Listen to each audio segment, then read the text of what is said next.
Salut les aventurières et les aventuriers, c'est le guide de survie du Geek à vrai. Aujourd'hui on a la Gruchet Geek Convention et on va vous faire voyager à travers différents univers. Mais je vais pas vous en parler plus longtemps. Allez, venez avec moi, suivez le guide.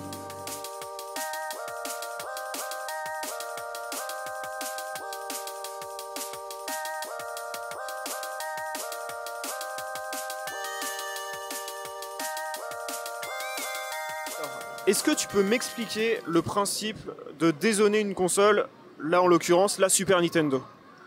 Le but de dézoner la Super Nintendo et tout l'intérêt, c'est de pouvoir jouer à ces jeux japonais ou américains sur sa console française. Donc littéralement j'enlève la protection de la console pour que les jeux puissent se lire en 60 Hz en plus sur la console française et inversement.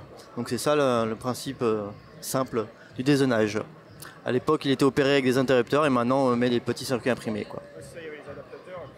Les adaptateurs, il y avait des petits interrupteurs qu'on posait sur la console ou sur le derrière. Là maintenant c'est une modification qui est assez propre, donc sans interrupteur physique, quoi. Et à la base, tu as commencé ça par passion? J'ai commencé par passion, surtout je voulais jouer à un jeu qui ne fonctionnait pas avec les adaptateurs, donc j'ai acheté un peu sous le manteau sur une boutique parisienne une console dézonée avec deux interrupteurs. Arrivé chez moi, elle fonctionnait, mais pas comme il faudrait, donc je me suis renseigné sur internet, il y avait très peu d'informations en français surtout qui parlaient du dézonage et c'est parti de là. C'est vraiment parti de là et j'ai fait un tout petit site qui a évolué pour être ffson.fr. Du coup, t'as vraiment appris tout seul sur internet. À la base, t'avais pas de connaissances en électronique ou autre? Donc ouais, moi on m'aurait dit à l'époque, il y a 5 ans, que je concevrais moi-même un propre circuit imprimé pour programmer une puce. Moi à l'époque, quand je voyais les puçages de PlayStation par exemple, pour moi c'était de la science-fiction, quoi. Et maintenant j'arrive à router moi-même un propre circuit imprimé avec des contraintes de taille. Donc ouais, j'ai vraiment appris sur le tas, j'ai aucune formation en électronique. Là même j'ai même des lacunes en électronique générale parce que je me suis vraiment concentré sur l'électronique de la Super Nintendo et du dézonage de Super Nintendo, Super Famicom. Je vois qu'il y a pas mal d'outils, notamment des fers à souder, tournevis ou autres. Alors déjà, combien de temps ça te prend à dézoner une console et est-ce que c'est accessible à tous? Malheureusement, le dézonage de SNES est peu accessible parce que il peut être accessible à tous, mais le fait de lever des toutes petites pattes des composants fait que ça rend la modification assez frileuse par certaines personnes. Il faut quand même avoir des notions de soudure et c'est vraiment un petit fer pour souder un fil plus ou moins gros ou plus ou moins petit sur ces petites pattes, quoi. C'est ça vraiment la difficulté du dézonage de Super Nintendo, que ce soit à l'époque avec les interrupteurs ou en méthode switchless, quoi. Et tu mets combien de temps à dézoner une console? Environ, mon record est de moins de 9 minutes en mode speedrun à l'arrache, mais en moyenne, en convention, c'est une demi-heure, ou chez moi, une demi-heure, 45 minutes, à la cool, avec, je remplis les informations, il y a un vrai suivi, un petit dépoussiérage, etc. En moyenne, 35 minutes chez moi.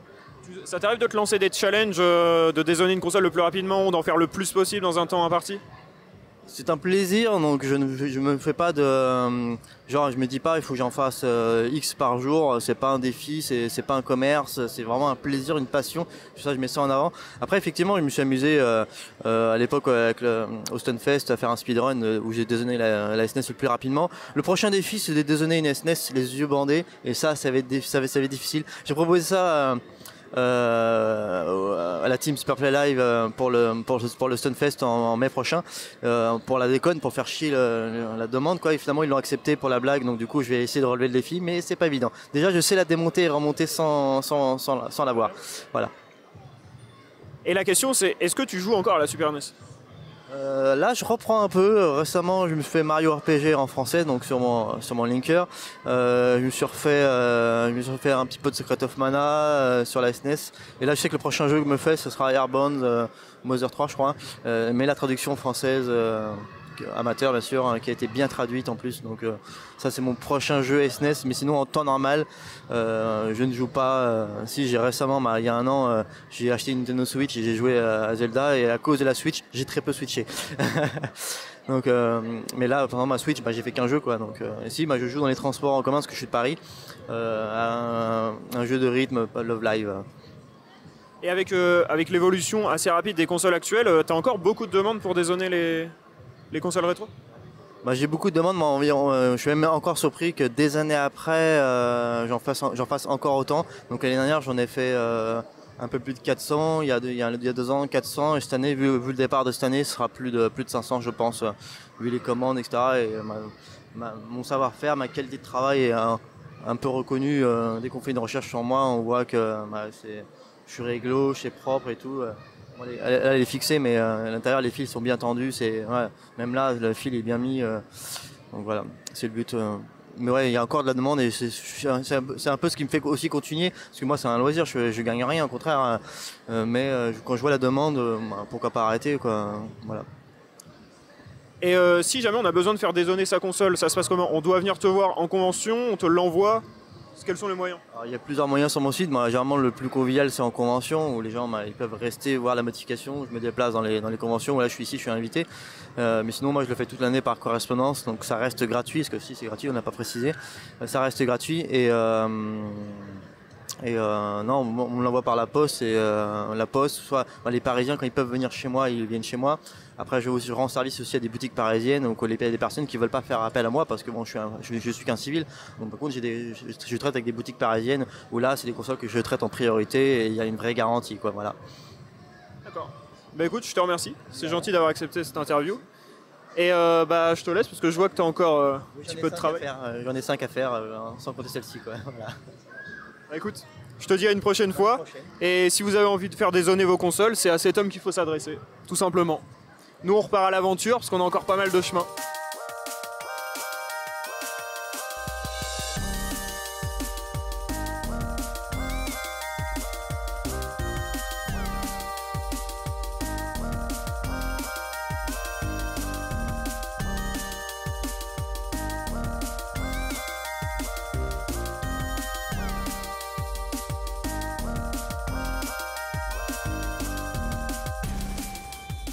Alors, sur le stand, on est entouré de pixels. La première question qui me vient en tête, c'est d'où est venue cette passion? Alors, à la base, je faisais des entretiens d'aquarium. Et un jour, j'ai voulu faire des décorations pour mettre dans les aquariums. Donc, j'ai commencé en mettant des pixel art dedans, en les plombant, en les stands. Et puis ça m'a plu de faire du pixel art. Et après, j'ai pu me lancer complètement dans cette passion. En faisant des portraits, en faisant des tableaux, en faisant des badges. Et puis en proposant par la suite des ateliers de pixel art pour les enfants, pour les parents, pour leur faire découvrir aussi ce domaine.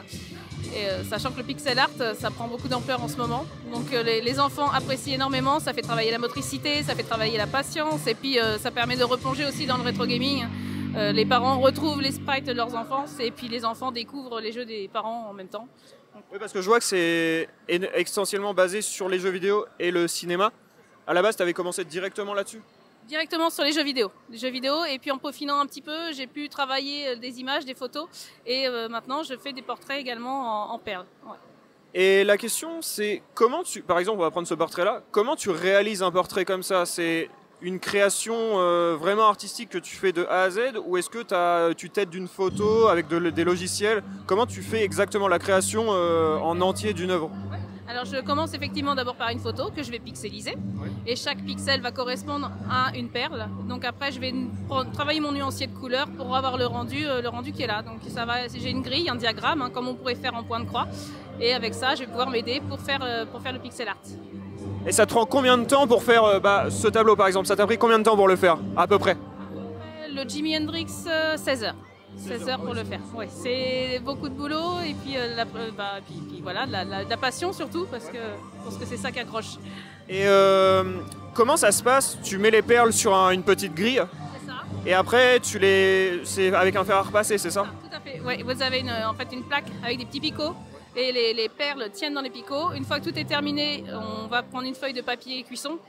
On pose sur le pixel art et on repasse. Et les perles vont fusionner entre elles. Donc il n'y a pas de colle, il n'y a pas de produits toxiques, c'est des plastiques alimentaires, donc la possibilité de les mettre dans les aquariums. Et voilà, ça tient comme ça.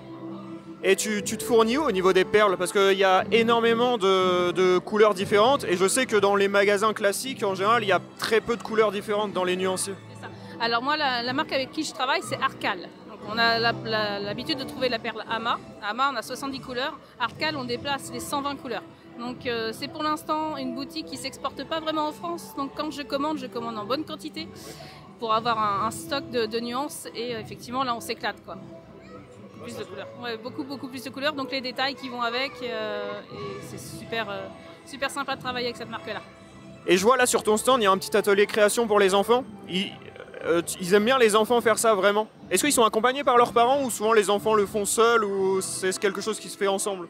C'est du cas par cas, ça dépend des enfants. Il y a des enfants qui vont être super actifs et puis en fin de compte ils vont se retrouver devant une plaque et là ils vont perdre la notion du temps, ils vont se fixer sur le pixel art et ça permet de travailler la motricité, le calme complet. Enfin, les parents des fois découvrent des enfants qui deviennent complètement calmes grâce au pixel art. Donc ça fait partie, ça peut être une thérapie sur certains enfants. Et puis il y en a d'autres effectivement qui lâchent au bout de 10 minutes et c'est rigolo d'ailleurs de retrouver en fait que les parents en train de faire les pixel art et puis ils aiment bien donc ils reviennent et en fait ils en font eux aussi. T'as déjà eu des retours de parents ou d'enfants qui revenaient te voir et qui, après avoir vu ton stand, s'étaient mis à faire du pixel art? Tout à fait. Bah là, le premier client qui est passé ce matin est venu hier, a acheté 2 kits pour les enfants. Ils les ont fait là dans la soirée. Il est revenu ce matin pour rechercher 2 kits parce que la grand-mère s'y était mis aussi. Donc voilà, ça accroche bien. Ouais. Et c'est rigolo. On voit les parents repartent. Ils sont fiers de leur exploit parce qu'ils ont fait un sprite en pixel art et puis les enfants font découvrir à leurs parents parce qu'eux connaissent les perles à repasser en centre de loisirs, ils en font. Donc il y a une transmission. Il y a la transmission et ce petit côté ludique aussi, c'est ça qui est intéressant. Tout à fait, ouais, ça fait travailler vraiment ce côté de motricité et puis de repères des couleurs, repères dans l'espace. Ouais, c'est très bien. Tout le monde y trouve son compte.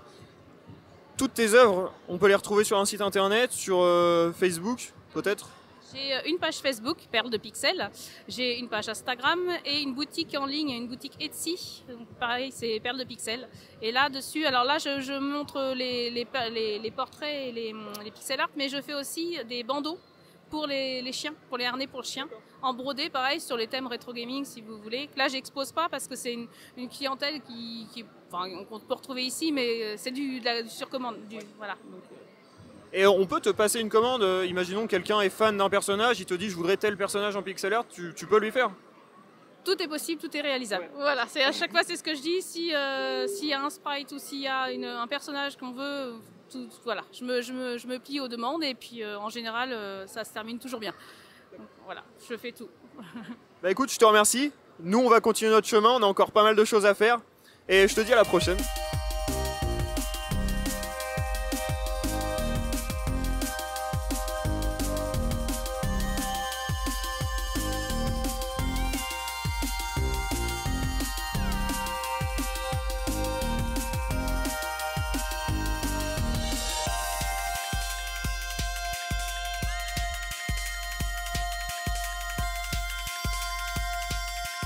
Quand as-tu commencé à avoir l'idée de créer un manga, à commencer à écrire le premier scénario, à commencer à le dessiner? À 22 ans. J'ai commencé à 22 ans à vouloir créer mon propre manga. Et c'était celui-là d'ailleurs, c'était Légende, que j'ai remanié plusieurs fois pendant des années et des années. Et tu avais pris des cours de dessin avant ou c'est quelque chose que tu dessines depuis toute petite? Non, pas depuis toute petite, depuis adolescente, je recopiais des dédicaces que j'avais. Mais sinon, j'ai appris toute seule à partir de 22 ans. Voilà, j'ai connu le manga à 21 ans et à 22 ans, j'ai commencé à dessiner, mais toute seule. Via des forums, voilà, c'est tout. Tu dessinais sur papier ou tu fais le dessin numérique? Non, au début sur papier. Numérique,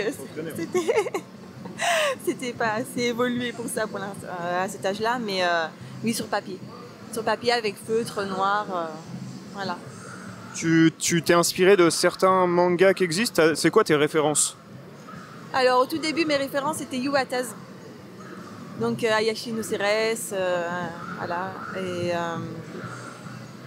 Et après j'en avais d'autres aussi, c'était Fruit Basket, Dana aussi. Voilà quoi, tous les anciens mangas de cette époque que j'ai connus en premier. Et ça n'a pas changé parce que maintenant je dessine plus que je ne lis. Voilà. C'est toi qui les fais maintenant? Oui, c'est moi qui les fais, voilà.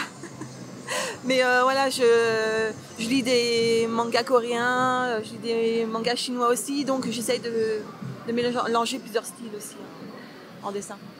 Alors, dans ces 2 tomes, est-ce que tu peux nous expliquer le synopsis? Alors, le synopsis, rapidement, c'est un monde qui est au-dessus d'une autre. Donc, il y a 2 populations, anges et démons, Pourquoi? Parce que les anges et les démons, c'est les êtres humains qui les appellent comme ça. Sinon, c'est des espèces totalement différentes. Les anges, il y a le roi qui a la main sur tout son peuple. Donc le peuple ne décide pas, c'est le roi qui décide de tout. Et les démons voilà, sont à peu près comme nous. Voilà. Les anges vont s'accaparer tous les pouvoirs des démons. Donc les démons vont vivre dans la pauvreté. Et donc il va toujours y avoir une guerre entre ces deux peuples. Comme les anges n'ont pas de pouvoir ni rien, ils ne peuvent rien faire si le roi ne le décide pas. Il y a un ange qui va s'évader sur terre et va essayer de faire un enfant mi-ange mi-démon pour tous les régner, pour éviter la guerre et pour tous les régner. Voilà. Mon manga, le début c'est un shoujo, c'est-à-dire qu'après ça peut tourner au seinen. Pourquoi? Parce que le manga c'est plus une tranche de vie. C'est une tranche de vie en fantastique, ça veut dire qu'il y a de la guerre, il y a des histoires d'amour.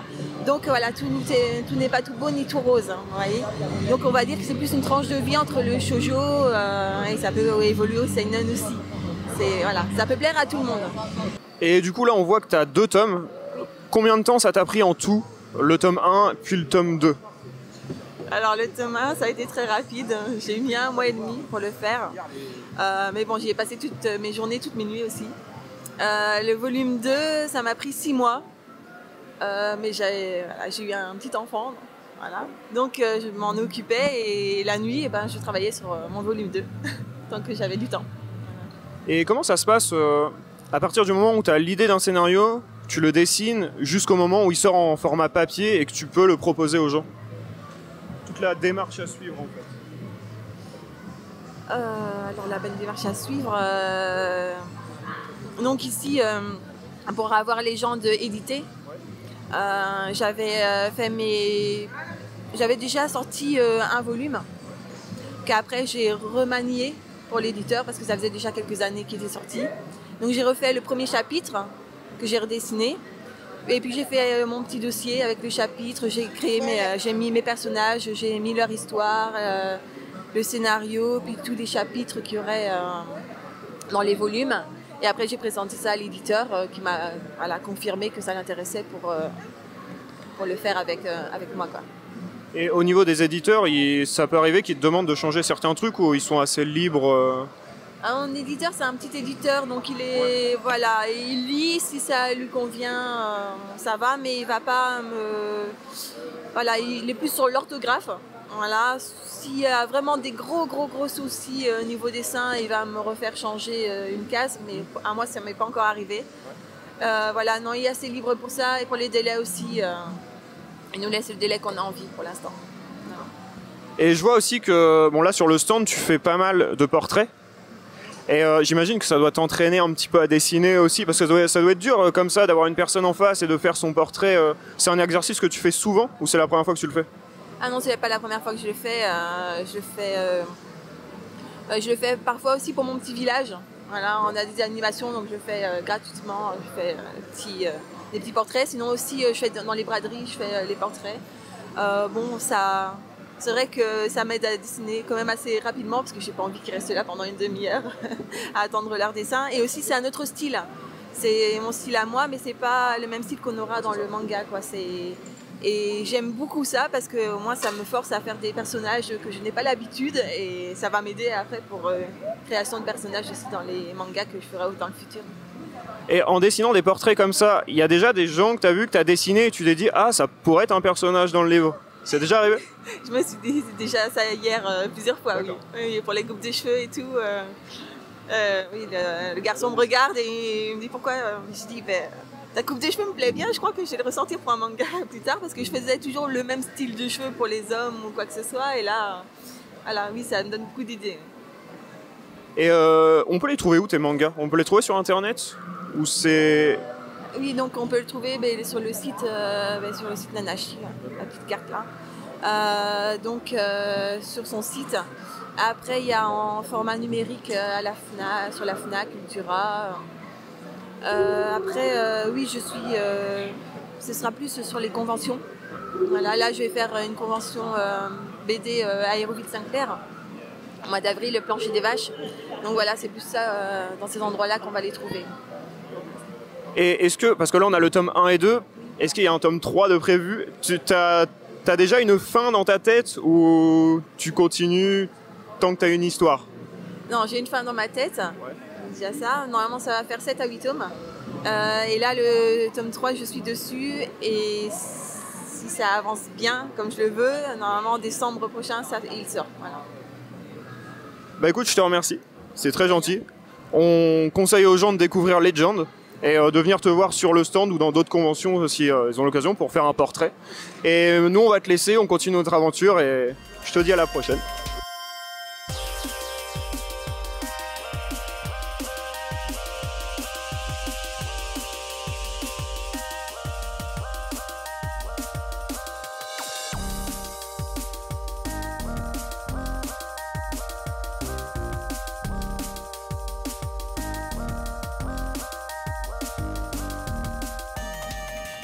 Alors, on m'a dit que tu connaissais un petit peu les Avengers.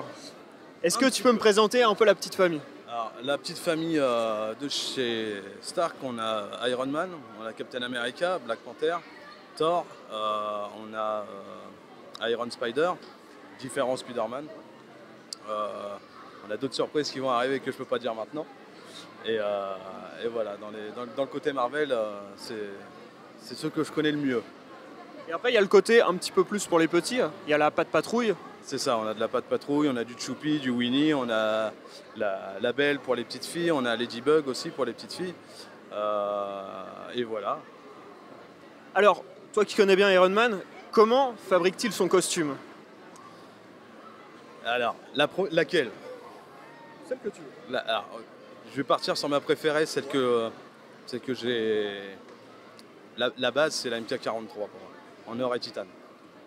Or et titane, et pour moi, c'est la figure d'Iron Man en priorité. Après, j'aime bien toutes les armures d'Iron Man, je suis un grand fan d'Iron Man, mais je préfère quand même la MK43. La MK3, pardon. Et du coup, c'est de la fabrication maison? La mienne, non, c'est pas de la fabrication maison. C'est pas de la fabrication maison, je l'ai fait importer, on l'a reçue en kit et on l'a montée nous-mêmes et on a placé l'électronique, on a comment dire, et remis certaines pièces à la bonne taille. Et le niveau, les enfants, j'imagine qu'ils doivent avoir des étoiles dans les yeux quand ils vous voient. C'est normal. Et c'est quoi, est-ce que tu as des anecdotes à raconter sur les meilleurs souvenirs que tu as de rencontres avec des enfants? Ou peut-être même des adultes d'ailleurs? Alors, la meilleure, j'ai un petit gamin une fois, j'étais en Iron Man, j'étais venu à son anniversaire et au moment de partir, il m'a dit s'il te plaît Iron Man, quand tu vas t'envoler, que tu verras le Père Noël, tu pourrais lui demander qu'il me ramène la même armure que toi? Et ça met les poils. Oui, ça met les poils. Et du coup, alors, si au niveau des enfants, entre Choupi et Iron Man, lequel est le plus, je vais pas dire populaire, mais lequel est le plus aimé? Iron Man. Iron Man? Ouais. Le côté Marvel marche à fond. Le côté Marvel, le côté du super-héros, c'est ce qui touche tous les enfants en général. Il y a des parents qui apprécient vous voir aussi, en tant qu'adultes? Il y a des parents qui nous font venir plus pour eux que pour les enfants. Leur premier souhait, c'était pour eux d'abord, et ensuite pour les enfants. J'imagine que ça prend du temps d'installer les costumes. Celui qui te met le plus de temps, je pense que ça va être Iron Man. Le plus loin à installer, c'est Iron Man, effectivement. Ouais. On est sur une demi-heure maintenant, qu'on connaît bien le système, on est sur une demi-heure de montage pour Iron Man. Tu aurais un nombre de héros en tout que vous pouvez incarner? À l'heure actuelle, ouais. On en est à 24. 24, c'est pas mal. Alors, est-ce que vous vous adaptez à l'univers cinématographique qui a été mis en place? Alors, ouais, on essaye le plus, surtout dans l'univers Spider-Man où en ce moment il y en a pas mal. Il y a eu le New Generation, il y a eu les Civil War, il y a eu tout ça. Et du coup, on a quand même plusieurs Spider-Man avec nous.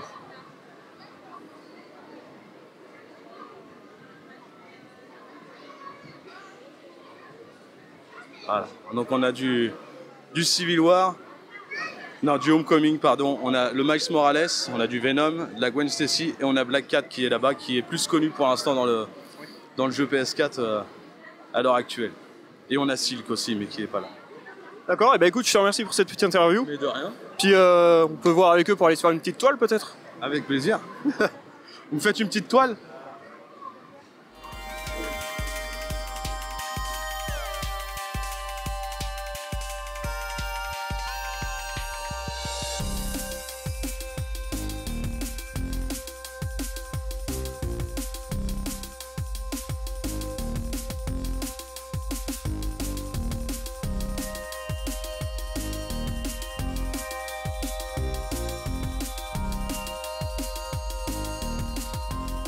Alors, on a fait escale dans une galaxie lointaine, très lointaine. On est ici avec R2D2, mais la vraie star, c'est son créateur.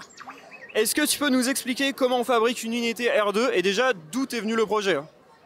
Bah, alors simplement c'est un projet, c'est une passion depuis ma plus tendre enfance où j'ai eu des grands frères qui ont vécu ça et me l'ont fait vivre.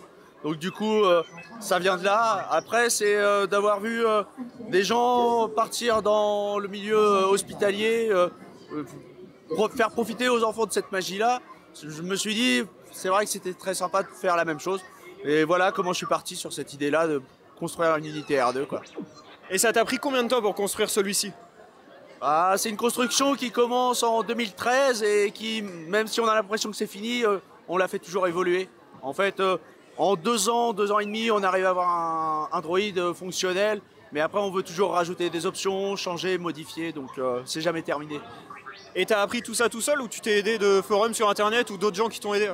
En fait, l'idée c'est de... quand je me suis lancé sur le projet, j'avais un copain sur un autre forum de Star Wars qui faisait partie d'une association de constructeurs. Je me suis inscrit dessus, c'est les r2builders.fr. C'est un forum de passionnés qui construit. Et donc du coup, partant de là, on a les plans et surtout on a une entraide et beaucoup de conseils. Parce qu'au départ, je suis pas ingénieur, je suis pas mécano, je savais pas découper une planche. Et du coup, il est fait c'est en bois et PVC. Et il y a des parties métalliques aussi. En fait, il y a une structure bois interne, un habillage extérieur en aluminium, un dôme en acier découpé à la Dremel, des jambes en contreplaqué, des pieds en acier. Il y a un peu de tout. En fait, on devient très vite polyvalent dans les matières travaillées, quoi. Et j'imagine qu'il doit avoir du succès auprès des enfants, dans les conventions. Malheureusement, t'as commencé en disant que c'était moi la star, mais non, c'est lui la star. Moi, je suis complètement invisible. Et c'est pas plus mal, en fait, c'est très bien. Moi, je dis aux parents, quand ils disent regarde, c'est lui qui... Non, brisez pas la magie, laissez les enfants rêver, c'est magnifique. Donc, non, la star, c'est lui, il est vivant et il leur fait plaisir. Oui, c'est un... Après, des moments, il fait un peu peur aux enfants. Les plus jeunes, en fait, sont effrayés d'avoir une grande masse qui arrive comme ça. Même si j'arrive doucement, malheureusement, ça peut arriver. Et est-ce que tu vois de l'émerveillement dans les yeux des adultes aussi? Souvent, en fait, les parents sont va prendre une photo avec le R2, va prendre une photo. C'est les parents souvent qui lancent leurs enfants. Et les enfants, ils viennent, ils me font, il est où bébé 8? Malheureusement, bébé 8, il n'est pas présent. Pas pour l'instant. Et je vois que tu as une autre unité aussi derrière. Et c'est une deuxième construction que tu as fait toi-même. Voilà. C'est une deuxième construction, c'est Chopper qui lui apparaît dans Rogue One très furtivement, ainsi que dans Star Wars Rebels, le dessin animé. C'est un droïde magnifique et qui lui me faisait plaisir à amener et de faire découvrir au public. Et lui par contre c'est une construction en impression 3D. Donc ça a pris un peu moins de temps dans le sens où j'ai des amis, des collègues sur des forums qui sont très sympathiques et qui partagent leurs fichiers. Ça nous a permis justement d'avoir une construction assez rapide. Après, il y a toujours des modifications, il y a beaucoup de travail sur l'impression 3D si on veut une vraie finition. Donc, faut pas croire que c'est si simple que ça parce qu'on a des fichiers. Et d'un point de vue personnel, j'imagine que tu es fan de l'univers de Star Wars derrière. Non, je suis un grand Trekkies. Non, je plaisante. Je plaisante, fan de Star Wars, bien sûr. Et quelle que soit l'idée qu'on puisse en faire, les épisodes 7, 8, 9 et ce qui viendra ne font qu'enrichir la culture geek et donc je vais pas m'en plaindre. Si ça peut me permettre de faire d'autres droïdes. Donc, Maintenant que tu as l'unité R2, peut-être un X-Wing un jour? Non? Pas encore? L'étape au-dessus? Pour le X-Wing, en fait, j'ai un ami dans le Nord qui en a un. Laurent TT Game qui est magnifique. Il a un X-Wing, un vrai, taille réelle. Trop de place et ma femme, non, refusera. Dans le salon, non, ce serait pas... Non, déjà les droïdes dans le salon, on va éviter. Bah écoute, on va laisser le mot de fin à R2D2 s'il a une chose à nous dire. Et en tout cas, je te remercie de cette interview. C'était très gentil. R2, je sais pas si tu as quelque chose à dire pour le guide. C'est ton moment, c'est maintenant.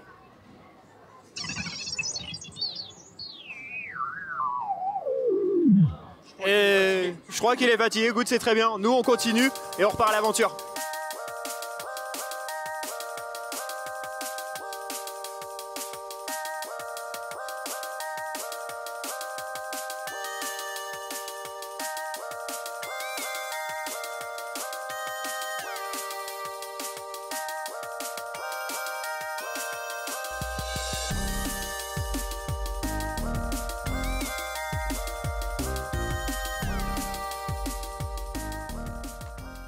De toute façon, ça m'énerve.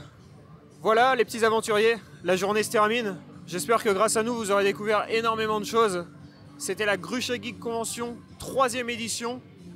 On espère qu'il y en aura une 4e, encore plus grande que celle-ci, avec encore plus d'événements. Là, vous avez pu voir à travers cette journée qu'il s'est passé énormément de choses. Il y avait des activités, on pouvait jouer à des consoles, on pouvait rencontrer des youtubeurs, on pouvait rencontrer Brigitte Lecordier. Bref, il fallait venir sur place pour voir toute l'étendue de cette convention. Et nous, on va continuer notre aventure. Je vous dis à la prochaine et n'oubliez pas, suivez le guide.